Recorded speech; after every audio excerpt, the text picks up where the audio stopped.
Hello, everyone, and welcome to our second breakout session. This doesn't look like a huge group, so maybe we could have some interaction on this one. My last one was like me talking for 40 minutes and wasn't that entertaining for me. So I'm going to ask you a question to get started, and you can just hit your unmute button and answer one thing that you learned that was different or new from that panel we just listened to. Anything stand out? Get you guys talking. Don't make me call on you.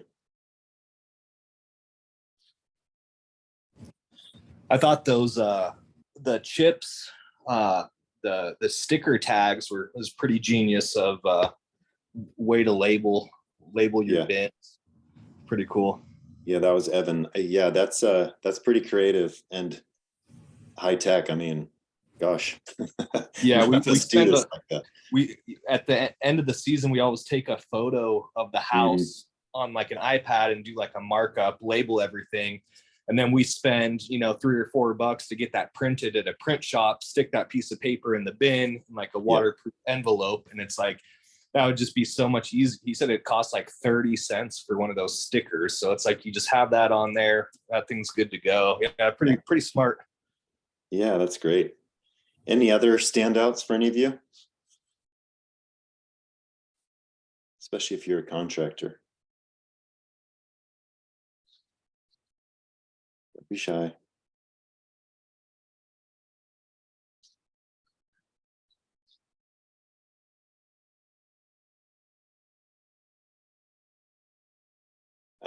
One for me was, also Evan, he just had a real simple approach, which I think is smart, especially when you're trying to get to volumes, and scale, and you can't do everything. So not everything could be totally custom. So I like the focus of that. And I think that's part of, as we move into estimating and bidding, I think I said estimating in quotes, same thing. I think that that's an important part of just knowing your business and knowing your challenges and knowing your model and being really true to your business model when it comes to this, because there are several models that people follow. And we've seen over the years, I've been kind of part of this for like 15 years. We've seen over the years, some people rent the materials, some people sell it and then they store it in their own barn or storage shed or warehouse or whatever. Some people, sell it and then store it and then reinstall for just the labor cost. There's multiple ways to do it. And I think that's the most important part of estimating and bidding, is just knowing your model, adjusting as needed, but being true to it, especially when it comes to the details like the contracts and stuff. So let me poll you guys, because I suspect that we're primarily going to be more of the sell and then store with the homeowner in bins, like has been mentioned. But is anyone doing it any different than that in this group? Speak up if you've got a different business model, or type it into the chat or whatever you're comfortable with. Help me out. Or maybe you're all distributors and you don't have a model. You can represent your contractors. Can I pick on someone? Luke Murphy.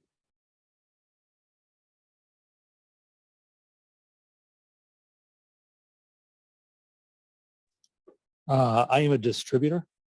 Oh, you are? Okay.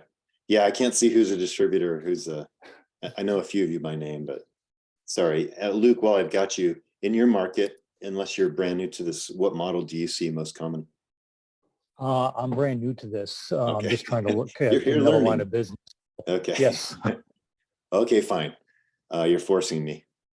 I'll just since most of you guys might be newer distributors or a mixed bag, it's probably safe to assume that the business model will primarily be the sell and then the store on the premises, using those kind of hacks like taking pictures to remodel it. Or I like the one where it's like marking the back of it so the peaks, so the next year the crews are running. When it comes to the estimate part and the quoting part, it gets to be an equation of price per foot primarily, and then maybe half the for the reinstallations, because the cutting and all the configuration is done. So I think that that's going to be the most common model. So we'll just assume that for this conversation, help everyone out. What we're going to do is we're going to go into some of the tools and techniques, and I'm going to even highlight some of the times and things of installation, just to give those of you who are new an idea of the type of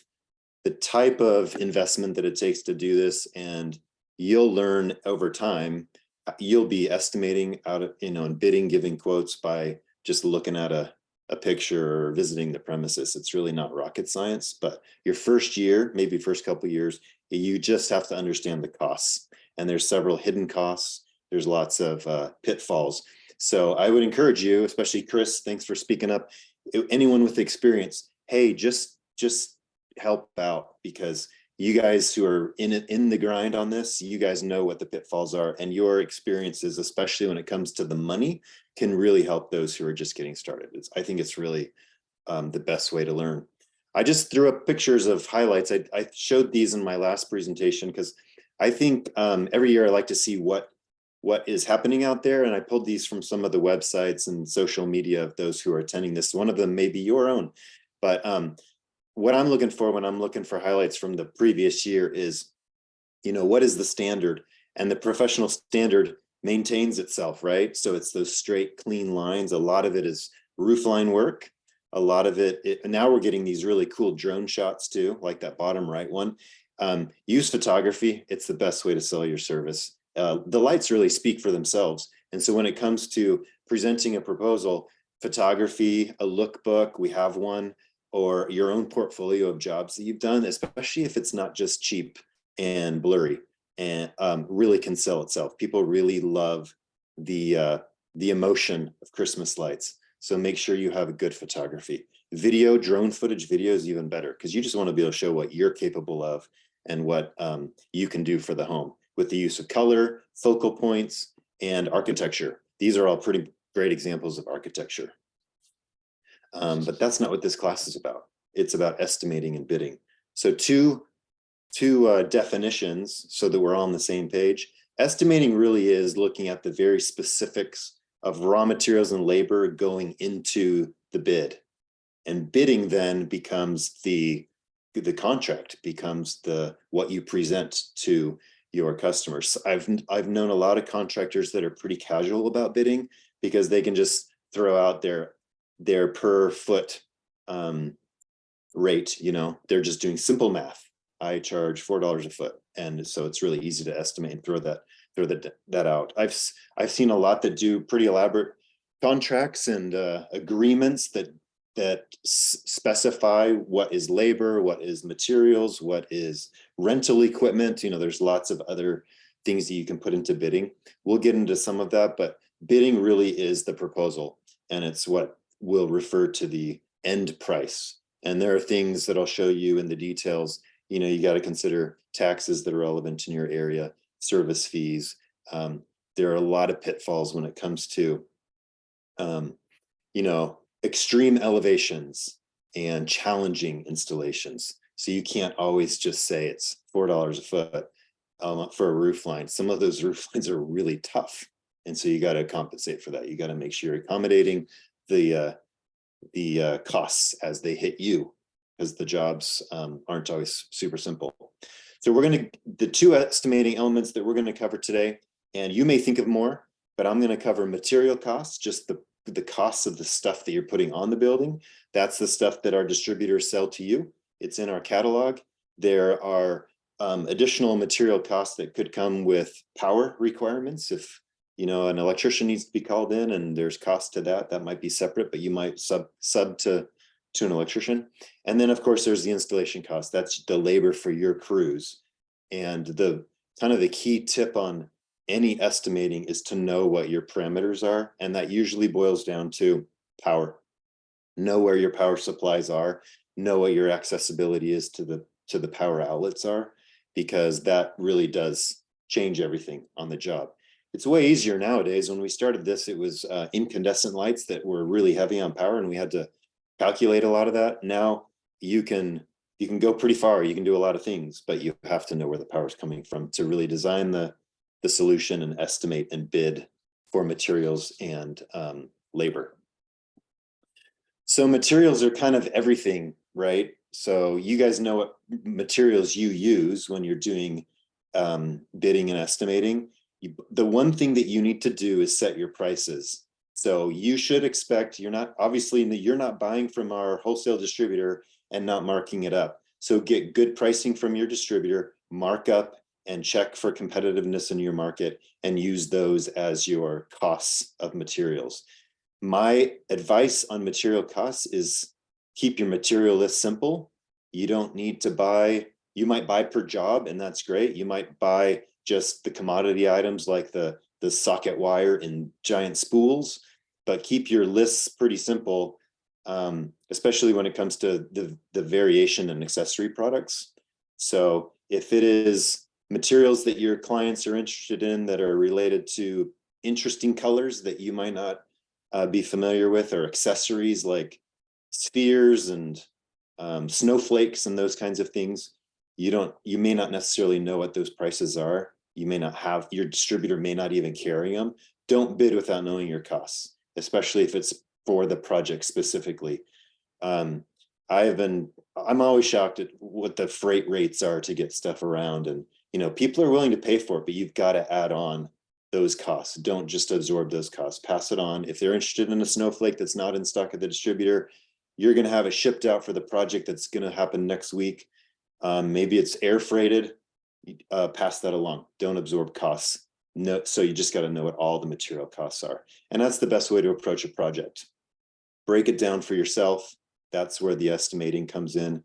Add your fees, add your margins, and pay attention to freight or anything that's not part of your normal out of the truck kind of items.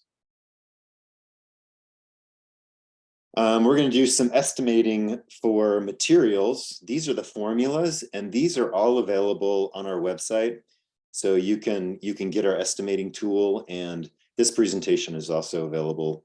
But and this really isn't rocket science, but I wanted to just give you kind of the highlight of how it works.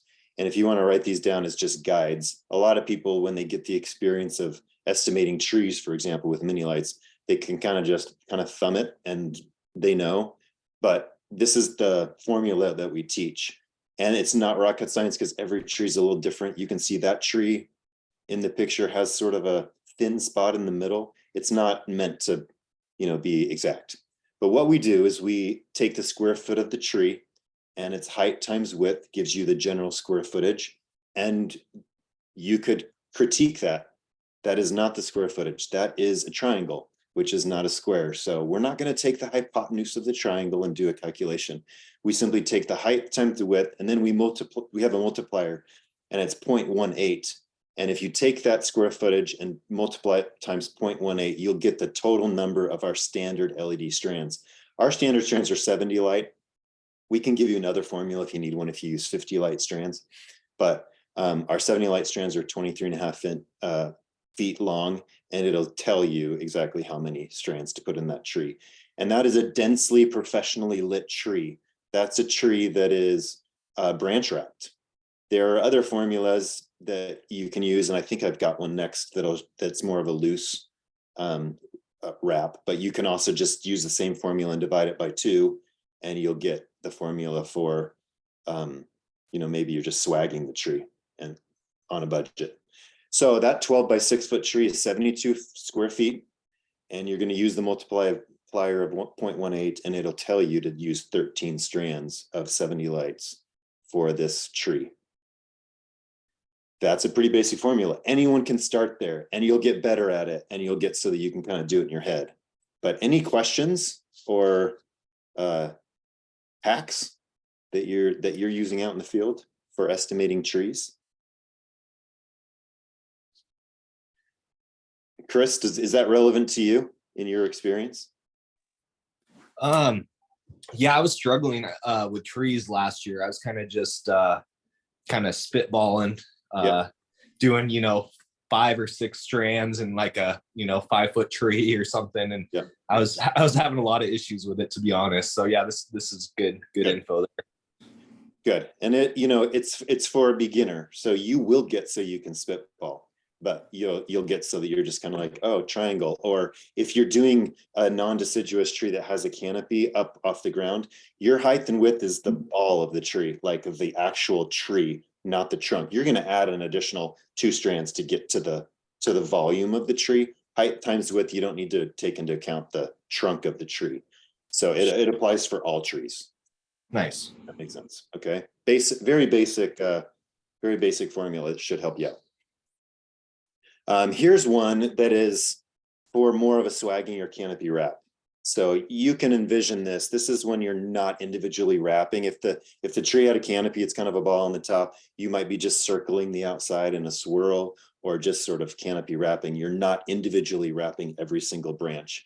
And same premise. So you're going to get the square foot of the tree, and you're going to multiply that times 0.314 and divide it by the strand length. So the strand length, in our case, we're using 23.5 for our strand length. This one's a little bit more detailed than the last one. Same square footage, multiply times 3.14 is 226, and then divide that by the feet of the strand. And by default, 70 light strands, 23.5. And we'll round it to the nearest 10 strands, because that's kind of a loosely fit lit pattern. You see that more in public spaces that aren't as sensitive to the professional standard. Residentially, you can almost always use the previous formula, because residentially, they like a detailed wrap. You're not doing like 100 trees down a boulevard. And some public spaces do use a detailed wrap, especially if it's a high-end area, like a homeowners association.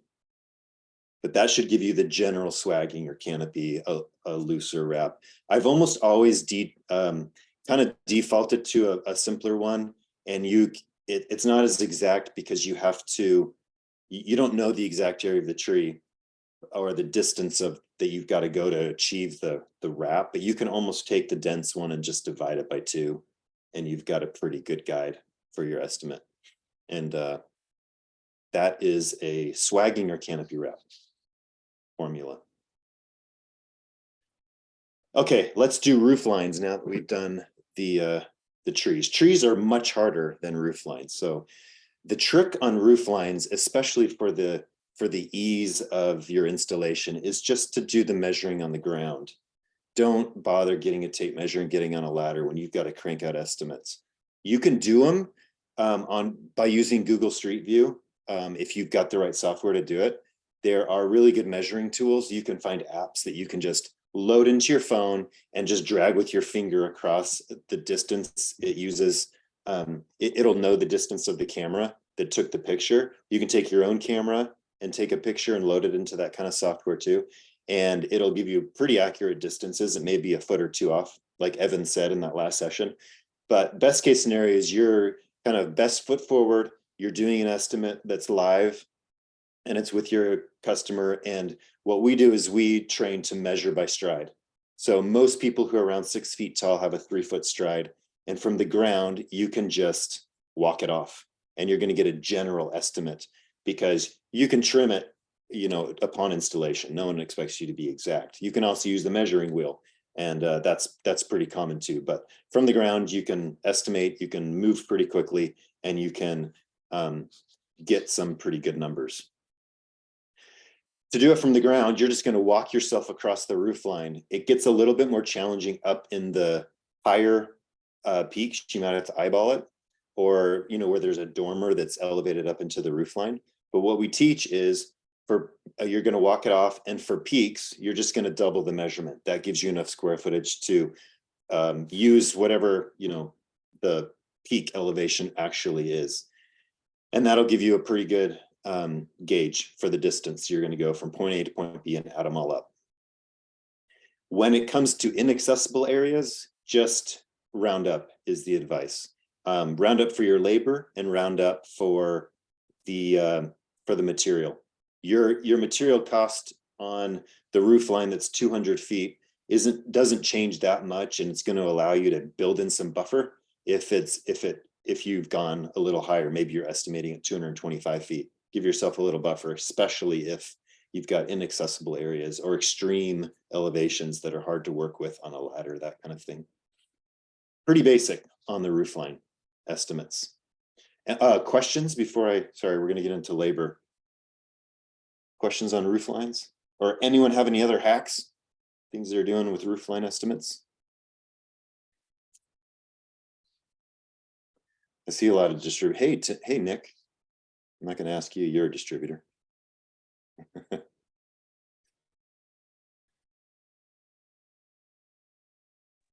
Matthew, I was gonna say real quick, it does seem like everybody does the online. Most of my customers, I don't think, spend the time to go there. Okay. You know, and I don't know, I feel like that's kind of a lost opportunity, you know, because most of the guys, if they're good salesmen and they can sell themselves, you know, doing an in-person estimate, you know, Yeah. they're probably gonna get more business when they do an in-person estimate. But you know, it depends on the time of the year. I mean, if you're doing an estimate before the season starts, that's one thing, and you got some time. But Yeah. it seems like most people don't start thinking about lights until they're already going up, and people are like, you know, oh shit, you know, you don't have time to go do in-person estimates when you're, you know, you're losing money if you're doing in-person estimates. You know, it's most guys are like, we got to be rolling and putting lights on the roofs. So yeah, that's my 2 cents. I mean, Okay. Yeah. In-person estimates probably better option. Yeah. But most people aren't doing that anymore. Yeah, thanks for that. You know, it's interesting. I would say accessibility is the reason, right? So if you're already at the property because you're the lawn care guy, or you're fertilizing or working on sprinklers or whatever, yeah, obviously a physical walk-off, or just for estimating with a wheel or something like that. But you're right, if push comes to shove and it's crunch time, yeah, using technology is definitely the way to go. And if it's becoming the acceptable norm in the market, by all means, go for it. So I think that's really smart. Okay, let's go. That's some real basics for material, and for some for how-tos on estimating with materials, roof lines and shrubs and trees. Let's go with labor now. So labor is the big variable, right? So you've got to make sure you're taking into account all labor, and that could include and should include, if you know your overhead costs for your labor, you've got insurance costs and that kind of thing. Just make sure you're including all of it. So you've got labor wages, what you're paying your guys, subcontractors. You can assume some level of service, callback, storage, if you've got distance to the installation, travel time. And don't forget about that takedown time. I think that can be a culprit for missed labor to build into the estimate. Make sure you've got takedown included. So a few gauges for you as you're estimating trees. We'll go back to trees. So here's some timelines, some stuff that you can keep in mind. Your average tree installations with standard LED are 20 strands per hour, would be a labor rate you could use to assume. With 50 count, it's basically the same, 20 if you're using 50 count. And then 100 count mini light strands are 10 strands per hour. They're just big old light strands, and they can take a little longer. Our standard are 70 lights or 23.5 feet. So you can do 20 strands per hour, which is not a bad pace. You get faster as you go. And when your strands are balled up, if you don't buy them balled, when your strands are balled up and stored, they actually work. They're a little faster to install. You're not dealing with any packaging or anything. So your reinstallation can go even faster than that when you know the tree and you aren't dealing with unpackaging. So 20 strands per hour would be a good gauge to use when you're estimating.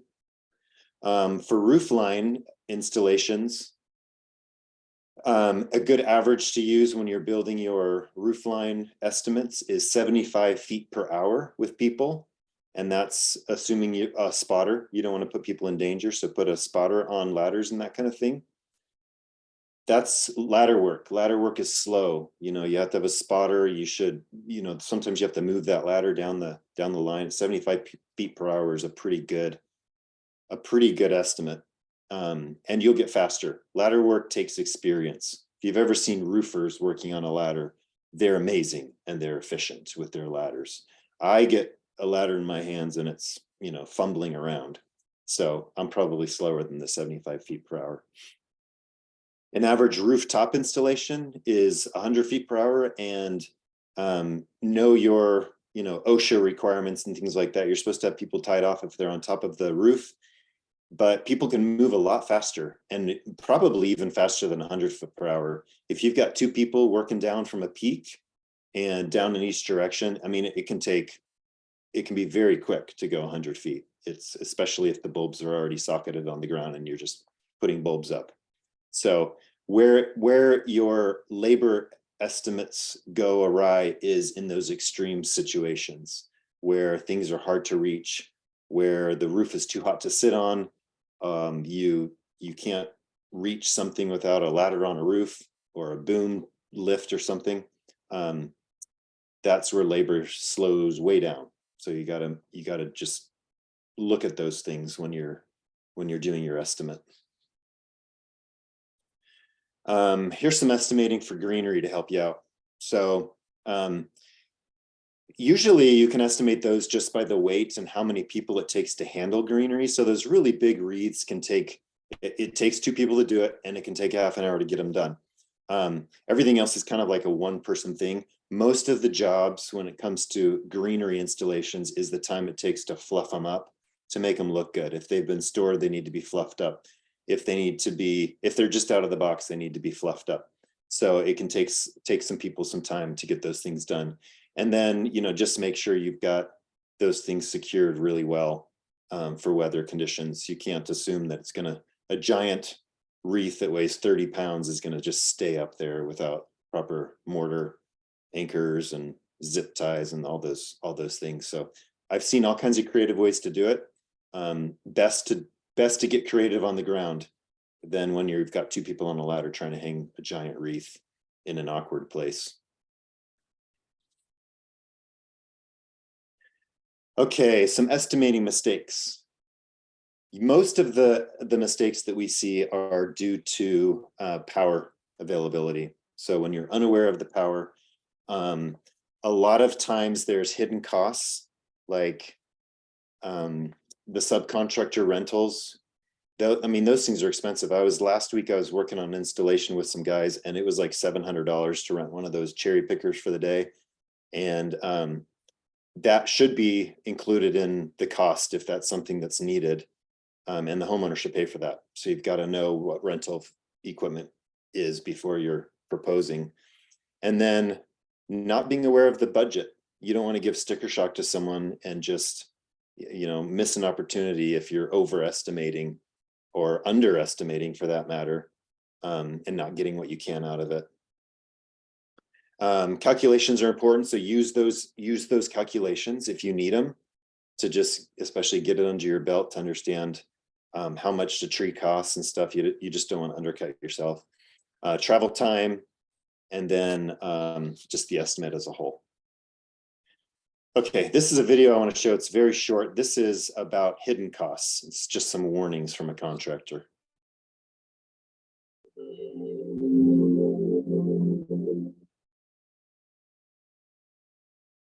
This is another seasonal source pro tip.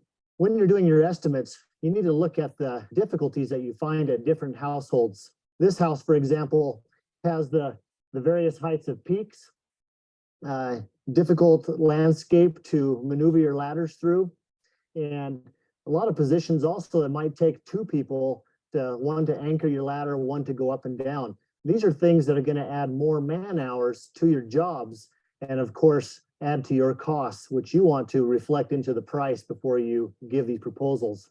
Another thing to watch out for is you'll sometimes have extreme heights where you're going to have a scary ladder height position. You're going to go up, you're going to install 2 bulbs, you're going to come down, you're going to go over, climb back up, and you're going to be a lot slower at these heights as well. Install 2 bulbs as you progress along.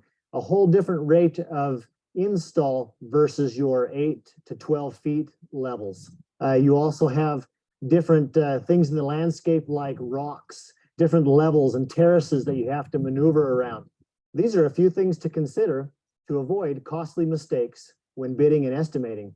This has been another Seasonal Source pro tip. Thank you. Okay. Obviously there's a lot of hidden costs. Has anyone ever had one that just was a surprise to you?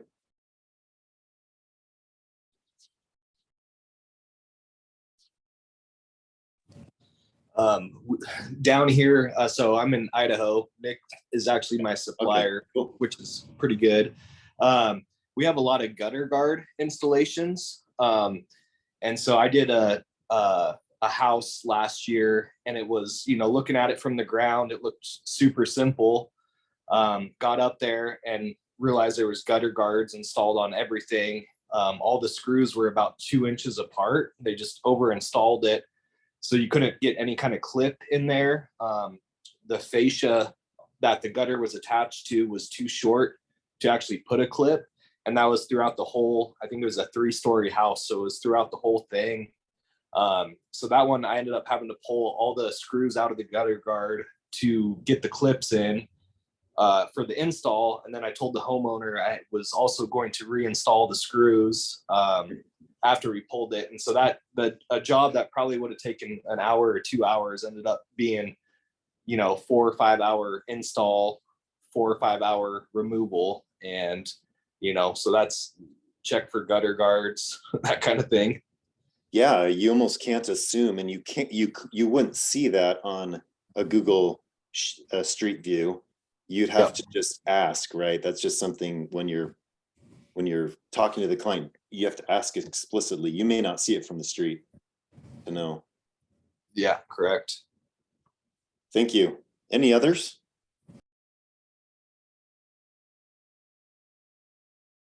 That was a good one. Most of what I've seen just over the years is related to power. We've had situations, I mean, it's almost laughable after you've done this and visited with contractors out there and stuff, but so many times there's even like, a power supply needs to be identified and the homeowner doesn't realize that it's on an interior light switch. And you do all the work and then you can't figure it out, or the outlet doesn't work, or someone's turning it on and off, or the hair dryer blows the circuit.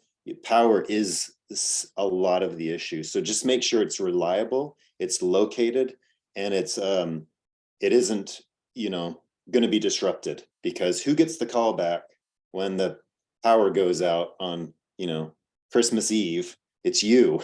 Even if it's the homeowner who's, caused some sort of an issue flipping a light switch in the garage or something like that. It reminds me of Christmas Vacation, right? It's like, he didn't know. He didn't know it was a light switch. And you can't know all those things either. A lot of it comes with experience, but you've got to build that in so that you're not losing money when you get the call, or when there's challenges, when there's elevation issues, or, a tree in the way where you can't put a ladder, that kind of thing.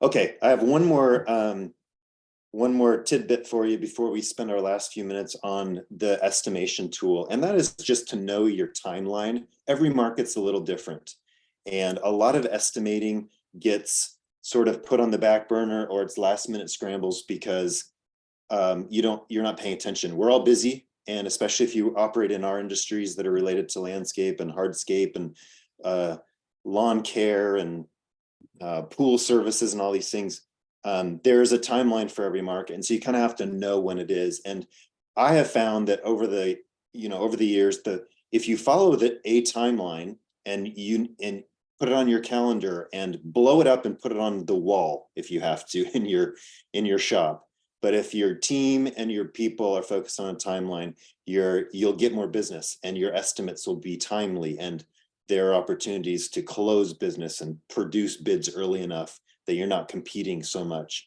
And so the general guideline is just to know where the buckets of time should be spent. And I've found that the best a general guideline would be, sorry, I don't have a graphic for it, it would be, you know, coming out of your season, your previous season, you want to have your jobs down, uninstalled, kind of in that January, February timeline, not going too far into spring. That's your best time to forecast and plan for the next season. Work with your distributor to give them an idea of the materials that you'll need for the next year, the interest in your market, the products that need to be replaced, the growth that you see just working in those neighborhoods. Work with your distributor on forecasting and planning. Government and commercial bids all get done during that time of the year too, like January through May. Their budgets lock up early in the year. So you can't really wait for the residential opportunities in the late summer if you're trying to get commercial business. So start working on those during the slower months for you. January, February, March, all the way kind of through May. That's the best time to do estimates and bids and find opportunities with the commercial and governmental and public spaces that really work off of their budgets. You got to get into their budgets in order to capitalize on those moments. It's not by the time summer comes and installations are happening, those guides have made their decisions and their installers are already on the hook, especially when it comes to parks and recreation and, you know, the big installations that you could get. For the traditional and more residential work that you do, the best time to do the marketing and prospecting and then begin estimating and bidding is during the summer months when you're already with them. And you may be put off because people don't want to talk about Christmas lights during the warmer months of the year. But when you're already on the property, dropping flyers, working through the neighborhoods at, you know, to the neighbors' houses with door hangers and that kind of thing, when you're already in those places and word of mouth in those areas, that happens just April, May, June, July, August, when you're already there, so that as we move into the holiday lighting season, which for us is kind of the August, September, October time of estimating, bidding, and getting the jobs done or set up to be installed, you are maximizing that opportunity. It's also a great time to train your crews. So you can't wait until you've got, you know, 100 jobs to do to train your crews. Get started on that kind of in the September timeframe so that you're ready to go in October. October, November is your installation window. And it doesn't mean that there's no variation to that. Every market's different, like I said, especially the colder climates. You might have a compressed season. You might install early in the year, like August, September, and then just go back and put greenery on after Thanksgiving or like right before Thanksgiving. There are different ways to do it, but know your timeline and stick to it because it'll make your estimates much more successful if you can do that. And I'll leave it at that because we've got to get through this last slide, which is the estimation tool. And I'm gonna have you go to seasonalsource.com under marketing materials. You can download this tool for yourself. And that's a great way to learn costs and kind of play with the different formulas that are in here. It's designed to help you, and you may not use it in the end. You may not, you know, it'll become second nature to you. But I found that it's a really great way to understand all this stuff. So I'm gonna click out of the presentation here and actually share my Excel if I can figure out how to do this. Share that. And I'm going to navigate through this Excel spreadsheet with you guys. So feel free to open yours up in Excel too if you downloaded it. Can everyone see this? This is my Excel. Okay, so this spreadsheet, we've had it for a long time and we've kind of updated over the years just to help drive home the points of all of the pieces that should go into designing and estimating. Your presentation can look totally different than this. And a lot of software solutions have the output for this. But if you use these principles to help drive your estimation and your bidding, I think you'll ultimately be successful with it. This first page is kind of like the bid. Like if you're just starting, you could use this as a bid. If you choose to divide up your labor, other and product costs, if you break it down like that, a lot of people don't, a lot of people do. It also has a place to put your circuits, your amps, You might boil that down to just outlets available because amps don't matter as much with LED. But you could do a pretty thorough electrical evaluation. You could even draw it down here.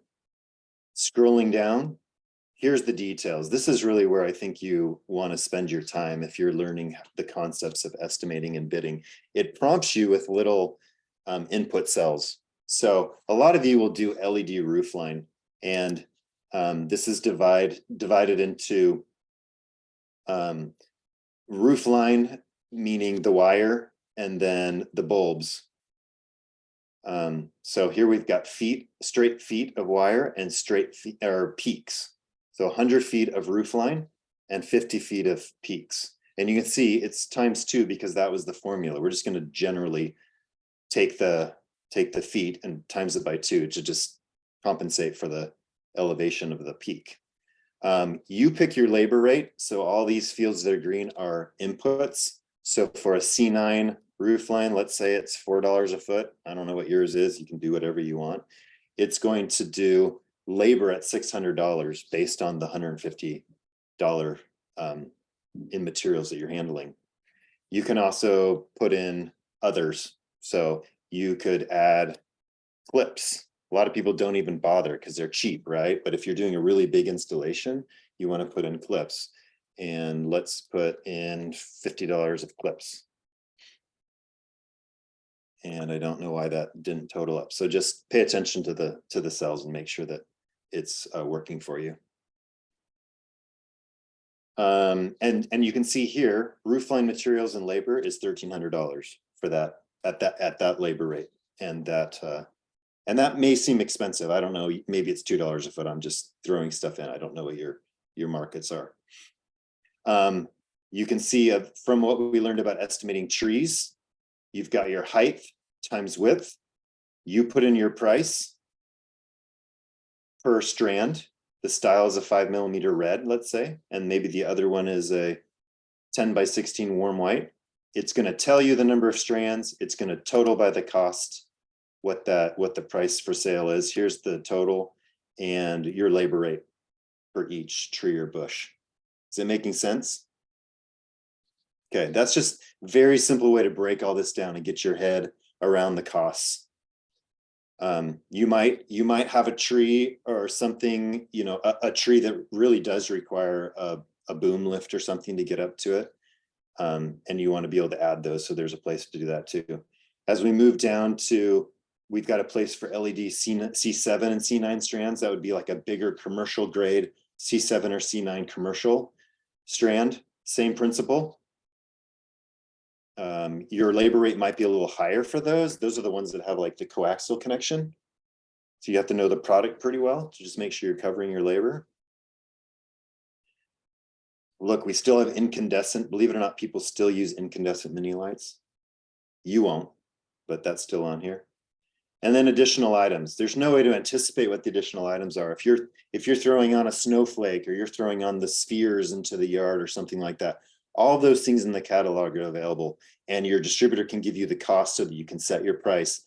The one thing that this will help you organize as you're absorbing it is you got to know what your labor rate is to do it. And they're not all that simple. I often think of, the ground stakes, and it's way easier to work on the ground than on the roof, but you're still socketing those bulbs. You're still attaching a stake, and you're still inserting it into what feels like concrete because you got to get them to the right level, and it's not always soft ground. So there are ways to just, pick a labor rate and adjust it as you go. A lot could depend on the length of it, the elevation of it, the distance that you're going. If it looks like, especially on ground stakes, they're very popular, especially if it's a place that's against a driveway where people drive. There's kids that live there that could kick a ball into it. There's a lawn nearby where a mower could get near it. Make sure you're putting high labor rates on that. You could get called back if it's not like a really simple, clean path that's not going to get interrupted. And we're getting the warning, so I better wrap it up. Additional things to, all of the installations have timers and extension cords and triple taps and additional things. So the miscellaneous section can grow really long. And or some people just put on, they don't want to deal with all the little things like the clips and things. They just add a 5% tax for all the doodads that go into a typical installation. And you know, that's not always safe, because you don't know, unless you know the installation really well, where the extension cords are going to go and stuff like that. But I find it better to break it all down, because you can get a pretty good gauge and charge the customer for it, and then you'll use it again and again for their installation. Okay, we're going to get sucked out of this room. Thanks, everyone. Sorry, it was kind of a crash course, but hopefully it gave you some good ideas to save you the pitfalls of estimating and bidding. Good luck out there.